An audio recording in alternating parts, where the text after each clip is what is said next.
แล้ววะบอลนี่นี่มันแย่มีตัว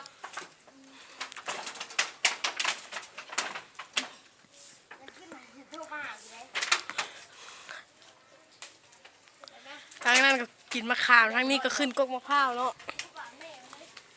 ระวังเลยเด้อเดี๋ยวตกมาเตะกินเนี่ย